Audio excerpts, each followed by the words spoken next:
So, and it's just not just about like your physical, but think about your spiritual, your emotional effects that's having on your body.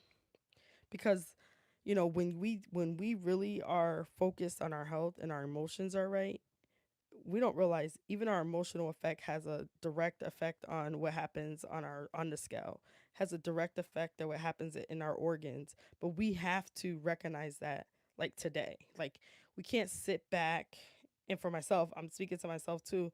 I can't sit back and just say, oh, this medication is going to do the job for me. I have to make sure that I'm watching the foods I'm intaking in my body.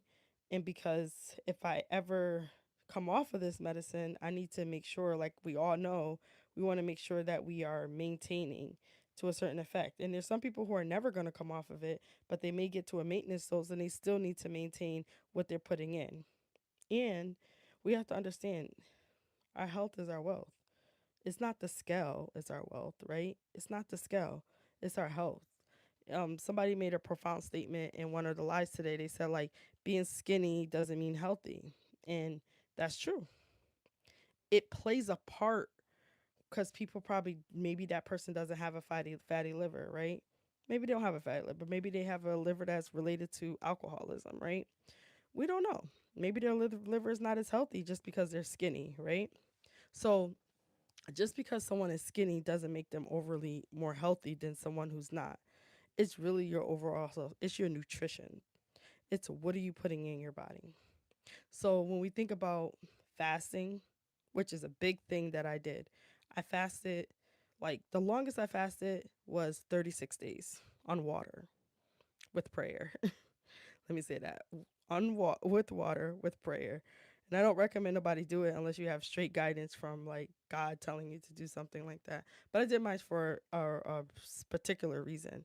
And so I would say, like, even that basically allowed me to see things differently, allowed me to open my eyes and to reflect on things in my life that was going on.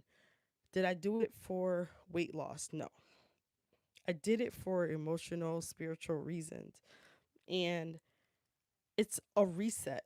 So anytime you're trying to reset your body, you can do a fast. Whatever that fast is, talk to your provider if you need to. Don't fast and do what someone else is doing unless you're totally ready for that. You have to be prepared. Um and there's different types of fast. Like, somebody would say, "Oh no, there's not different types of fast," but there is. There's always been. Spiritually, unspiritually, there's different types of fast. Somebody can do an all water fast. When I say all water, that's what I did. A 36 day all water fast. And I did that gracefully, and I did that without the thought of food. It didn't come to my mind. But when we fast and we're on a weight loss, we want to, like, still sustain, especially we're on this medication. We want to sustain ourselves. So I don't recommend you doing that on this particular journey at all. I wouldn't recommend it. But what I will recommend, if you need to do a reset on your body, like, I would say, fast for a little bit.